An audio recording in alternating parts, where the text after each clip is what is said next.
Now? Okay.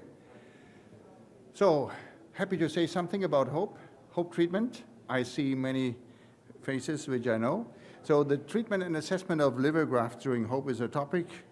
I come from Switzerland, as you may know. We do a lot of perfusions there, or we did. And so the topic is hyperthermic oxygenated perfusion. This is something which has been implemented more than 20 years ago, and the idea was to do something short. It was never the idea to prolong preservation, in fact. So the idea at the beginning was to do a very simple technique, optimizing potentially livers and also kidneys with a short pumping without delay of the transplant, and should be a very easy technique. So the idea was, after cold storage, to avoid transport of machines, and short and with a low flow technique. So that is the meaning of hope. And we started in 1998, so that's a long time ago. We started with rat livers, and I show that because it's more than 10 years ago that we were very proud to have 8 human DCD livers on hope, and you see the first date, that was the 2nd of January. And I was there with Andrea. We will not forget that, because at that time this liver was perfused with the ice ball beside the liver, because there was no cooling available. So that was a kind of experimental treatment. When we used the ECOP system at that time, though no machine was on the market and there was no perfusate license. And we were proud of that. And now, that is 10 years ago, there are 6 RCTs available, so I think it's a lot what happened during this time, and more than 3 machines on the market. You see the organ recovery machine looks like an aeroplane, and ex vivo and VitaSmart, of course. And so I think there's really something surprisingly happened, because I was several meetings in the basement speaking in front of 3 people, and there was not much interest, I have to say, in 15 years ago on perfusion, and that has changed. And I think that's surprising. So we see here the evolution of the hope system following this ideal stage theory of the Lancet. So stage one is the idea that comes actually from Tom Starzl, probably, because 1970 there was already a suggestion to combine cold perfusion with oxygen. So this is not a new idea.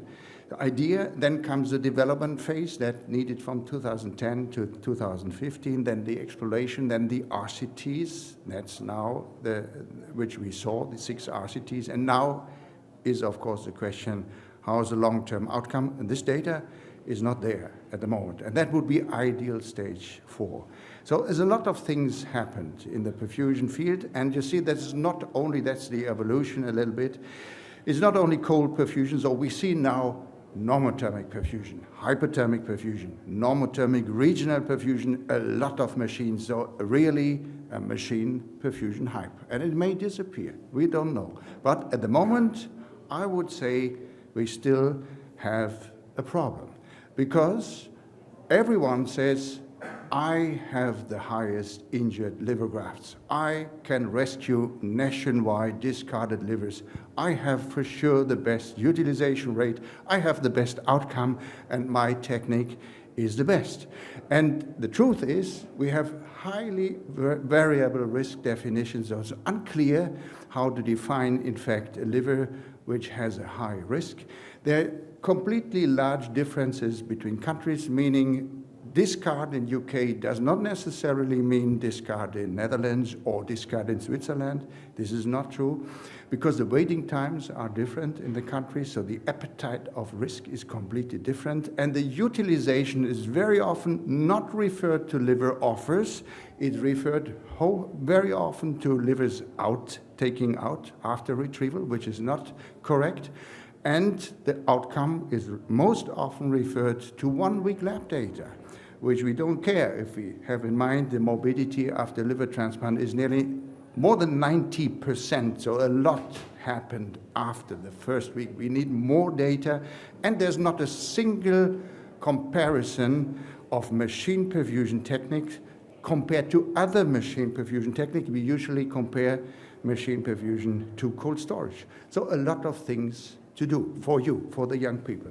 And therefore, I break it down to the mechanism, because it's unclear what happens if we, for example, perfuse with hypothermic oxygenated perfusion or with normothermic oxygenated perfusion. The only thing which is for sure true is that the lack of energy for every organ in the human and animal body, that is important, because we all need to breathe. We need to breathe on the planet Earth. We need to breathe oxygen to survive. And that is clearly recognized, and therefore we move away from cold storage, because in cold storage, regardless what you do, regardless what you pay, the organ is suffering every minute by the lack of oxygen. And oxygen deprival is our problem, because in the sequence, when someone is dying, until you transplant organs, there's a lot of under-oxygenation, ischemia. Ischemia is the event which is our enemy. And you see there's ischemia, hypoxia in the beginning, in the cerebral event, in DBD, also in DCD, of course, reanimation, brain death, brain damage, and procurement and preservation and implantation. There's always kind of hypoxic phases, like waves. And if we put now machines, regardless if you put the ECMO in the donor or Organox Transmedics, ex vivo, ordinary recovery or VitaSmart, we come too late. We come after several phases of hypoxia. So the first thing which I want to say, all ex situ perfusion strategies come late, except if you decide to go for an ischemia-free perfusion approach, which is IFOT. But this is obviously not possible if you have the DCD situation. So that's one thing. And because we have ischemia, we have a kind of things which we need to recognize. We have always accumulating citric acid metabolites, and that happens in every species, in rabbits, in pigs, in humans, and it's more in the warm phase, that's the red curve, than in the cold phase, and at the same time, we have an ATP breakdown. So energy problem, because the organ has no oxygen.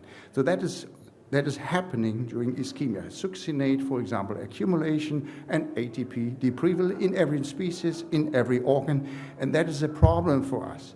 And as I said, that is occurring in the heart. You see the red bar, that is occurring in the liver, and also in the brain and in the kidney. There's accumulating of citric acid metabolites because there's a stop. So these metabolites cannot be transferred to the mitochondrial end oxygenation. And this is different between organs because you see, for example, the liver is suffering the most. It has 5 times more of this accumulation. You see the y-axis is going up to 25 if you compare that to the heart. 5 times more suffering. And why is that important? Because if you reperfuse this kind of ischemic organs, you trigger a lot of mitochondrial injury because the electron transfer is going in the wrong direction, is happening something which we call reverse electron transfer, abbreviated as RET. So that is a problem for the first mitochondrial electron complex. It causes oxidative stress if you reperfuse organs with accumulated succinate. And I just show that with a very simple imaging. It's like if you have 2 basins of water and the water is going downhill and drives the wheel. The wheel is the ATP synthase and the water is the electron pressure. So if you stop the wheel, then of course there's no power, there's no electricity, and that is the same if we stop, for example, the electron transmission, there will be no energy. But at the same time, there's an accumulating of the water or of the electron pressure. So it's an accumulating pressure in the ischemic phase if you close this gate. So accumulating of electron donors like NADH or, for example, succinate. And if we open now this gate after ischemia, after a certain phase of no oxygen, there is a sudden overflow. There's an overflow and the water goes over the wheel. And that is exactly happening in mitochondria. So you need to avoid a sudden opening of this gate, a sudden reoxygenation. That's the problem. Because then happens a lot of downstream signaling, danger signaling, sterile inflammation that happens without leukocytes, and a lot of damage, and that happens within minutes, and it's irreversible. So we need to avoid that.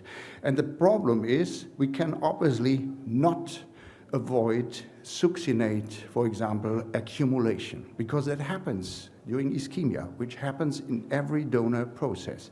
But we can try to work on blocking adenine nucleotide breakdown or slow down succinate oxidation, so you open the gate slowly. That would be a method which we use. And actually the nature is much smarter. For example, the Siberian frog can dive for months without problems if he comes out to the surface, so he's not suffering reperfusion injury despite he's very under-oxygenated. Why? Because he can avoid succinate accumulation by the factor 40 if you compare that to rodents. So this frog is protected by succinate accumulation. We unfortunately not. Humans are not frogs, and also no hibernators, which also have repeated cycles of awakening, and they never have reperfusion injury. Why is that? Because they can shut down metabolism before they shut down temperature. So they shut down their mitochondria and avoid, therefore, succinate accumulation during ischemia. And we are doing the opposite.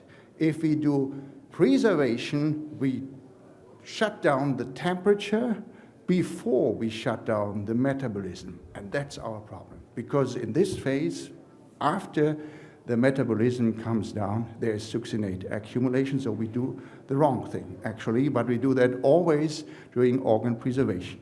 And this electron pressure, which I said, is not only driven by long donor ischemia time, is also driven by the donor metabolic state, so the sum of the donor metabolism and the donor ischemia time, that makes the electron pressure. That explains that there are some donors which tolerate, in fact, long donor warm ischemia time because their metabolic state is advantageous.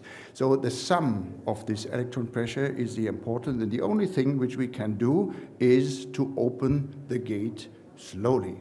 And that is done by hypothermia, by the factor 8. So the trick which nature tells us is we oxygenate under cold conditions, and that is protective, and therefore hypothermic oxygenation is working. And this is probably the key mechanism which we detected by chance. That was never the plan, restoring mitochondrial function while avoiding redox stress. We do the whole thing under hypothermic conditions. So any rapid changes in tissue metabolism followed by reperfusion, that's our problem, like hibernation experts know, and we do the same. So the second message which I would like to transfer is every reoxygenation after tissue ischemia leads to injury regardless which machine you use. You have this reperfusion injury on your machine, and therefore you can assess the organ.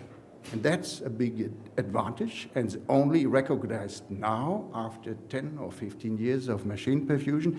And this is a chance for every organ. This is not only for livers, this is for hearts, for lungs, for pancreas, for kidneys, for intestine. And reperfusion injury has always a different name, but it's always the same issue. So we can do some assessment during perfusion of organs on machines. And we have an advantage because ex situ reperfusion is a little bit different like in situ perfusion if we implant the organ, because we can play with the temperature, as I said. So hypothermic perfusion is beneficial because we open the gates more slowly, but we can also reperfuse by asanguineous perfusates, like the lung people are doing.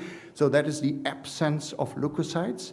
It's also something which is advantageous, so that is less reperfusion injury, and we don't have a systemic effect because we do the whole thing without the human body.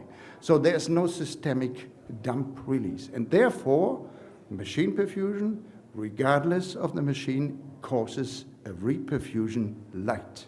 It's a different thing. And therefore, we have, of course, advantages of any reperfusion technique and any machine if we compare it to cold storage.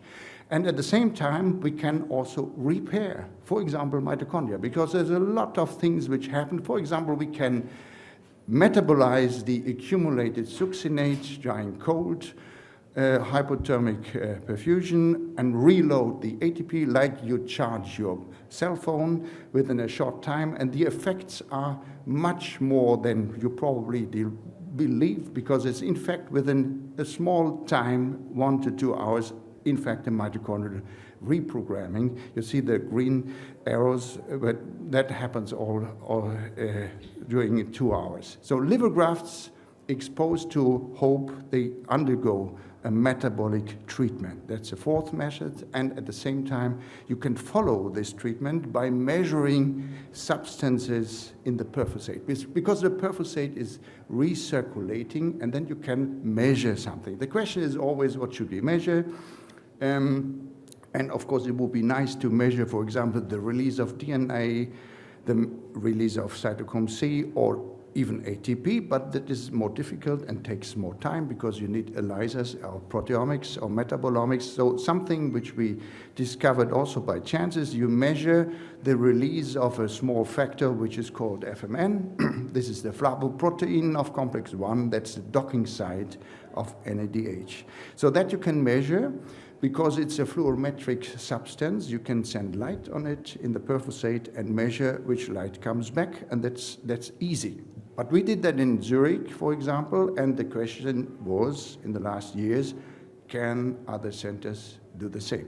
Therefore, we went now to an international validation. It took 3 years, and I'm happy to present that. That's 473 liver transplants, and we measured in the majority fluorometric the release of FMN and validated that by mass spectrometry.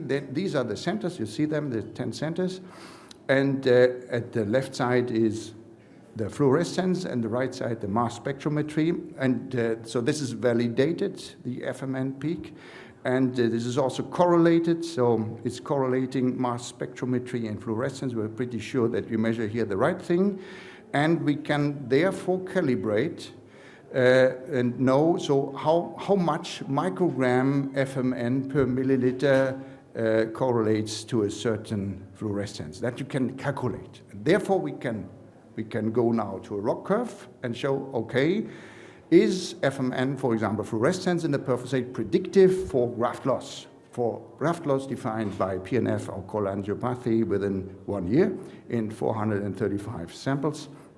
And you see the ROC curve is 0.77, so pretty good. And there's a huge difference between the grafts which we didn't lose and graft losses in 10 centers.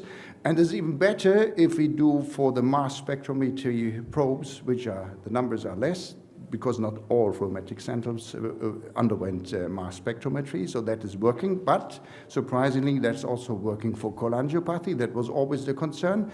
You can look only for hepatocyte death, but not for cholangiocyte injury, which is not true. We can also predict non-anastomotic strictures, regardless if they cause graft loss or not. So the statistic is 0.74.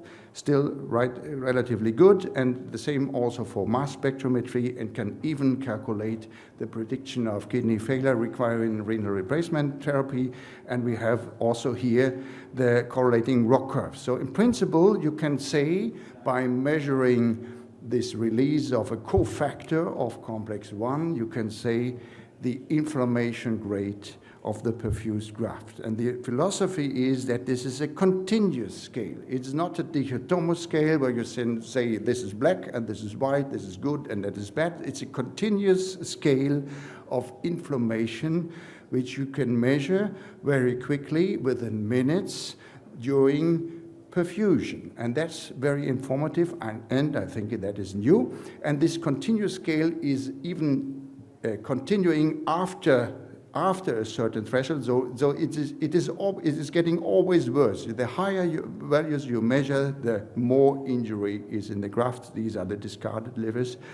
And you can, of course, argue how you know that the livers are bad, which you, for example, throw away based on this measurement. So we perfused those livers with a normothermic device and showed that, for example, you see the AST and ALT in discarded livers based on the measurement was 80,000, and the livers were fully necrotic. And we can also stain livers which have good FMN values. These are the livers with the green points, and livers which are discarded at the end. There's no staining of the docking site of FMN, which is the NDUFS in the mitochondrial complex. So you can stain the area where the FMN is released and see the difference. So in fact, I want to say that every perfusion, regardless which machine you use, causes a kind of mitochondrial injury. If you do that under cold conditions, I think it's much less than normothermic.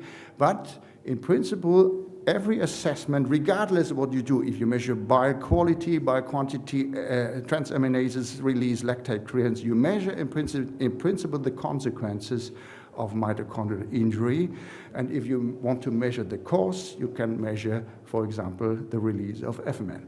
And this is better than the original factors which we have, the DRI, the ETDRI, the DMEL, donor lab measures, or the donor scan, because all this is coming before the process, for example, of DCD. And therefore, the C statistic is not very good.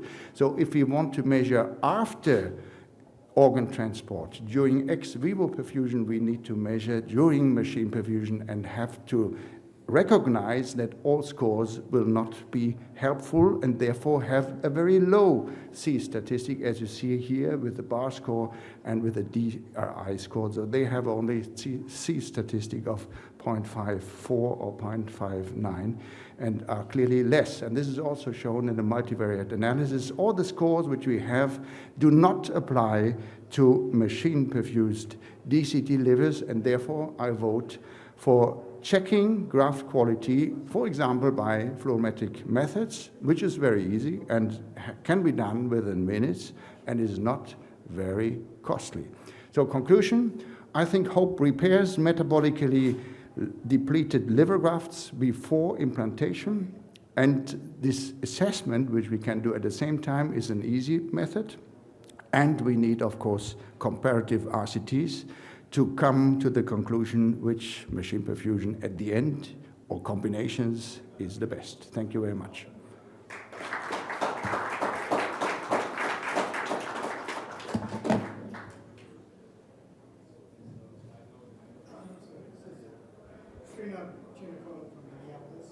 Wonderful talk, great presentation. I have a question for you. When you're doing this, how quickly can you tell us about FMN values? How quickly? So we have implemented a real-time sensor. There you can see these values within, I think, 5 minutes, because you can see the slope. You don't see the actual values, you see the slope. If the slope is very steep, then of course you're very careful. I'm personally very careful. But in the last 5 years, we measured that always with a microplate reader, and that takes 30 minutes. So we perfuse 30 minutes and do the microplate assessment, which is quick, but we need then 30 minutes. So within 30 minutes, we know. And if we are, let's say, in the gray zone, the problem is the threshold. Because at the beginning, I have to say, we use hardly every liver. We were thinking we put livers on machines and that's a guarantee for good outcome. That was the idea, because we treat, we metabolize succinate, we upload ATP grade. But in fact, we produce also a kind of injury, and we didn't measure that. So the message now is different. If we do machine perfusion, we need to assess the injury which we produce. And that takes a little bit more time. So usually we don't call in the recipient until we have the measurement. And that is a little bit delay, because we start the perfusion after the back table, the recipient is not there, or is there but not intubated by anesthesia. They wait for the first measurement and then they start. Yeah, thank you. The follow-up question is, what amount of time would you recommend for cold perfusion with the oxygen?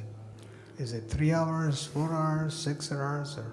Yeah, so a good question. That depends what you want to do. If you want to bridge the night, that's the in the concurring session, there's a speech about prolonging preservation, for example, by HOPE. You can do that 24, up to 20 hours, you can do it. You can bridge the night, but this was never the goal when we developed HOPE. The goal was to optimize livers within a short time, and this is feasible within 2 hours. So I think the metabolic effect is done within 2 hours. You can proceed, but I don't expect that you in fact improve or let's say change a lot during the following hours. So, if I hear it correctly, that the minimum you would do is 2 hours. Yeah, true.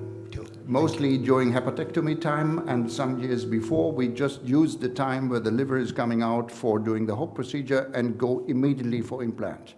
But we had some livers which didn't perform very good, although they were on the HOPE machine, and therefore we start thinking, so what happens here? And we start assessment. This is the story. Great, thank you very much.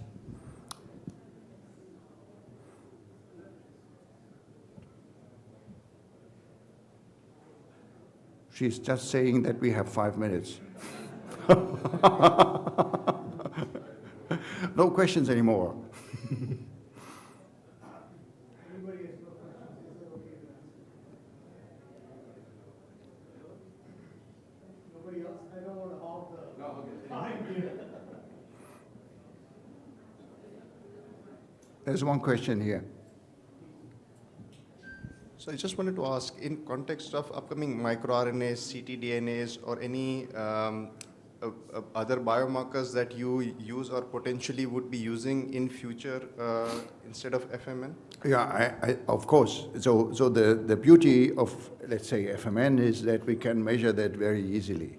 But logically, would be nice to combine biomarkers. So it would be nice to measure the cDNA of mitochondria or other things, but it's much more complicated. And we combine that with proteomics, but that needs obviously some days. And so it's just a beginning, yeah?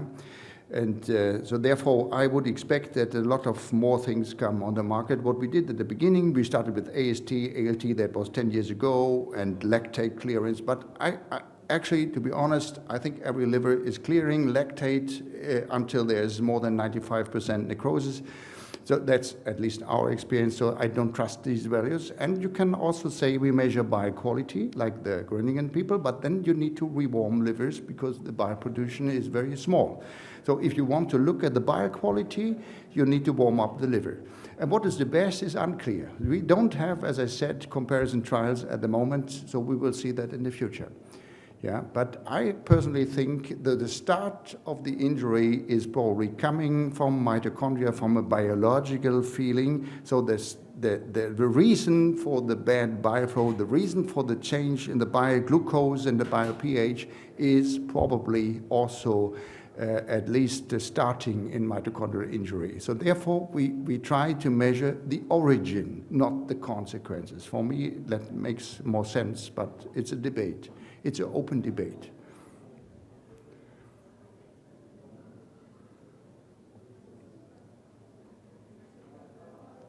No question. Very good. For sure not. Yeah. So thank you very much. Enjoy the day.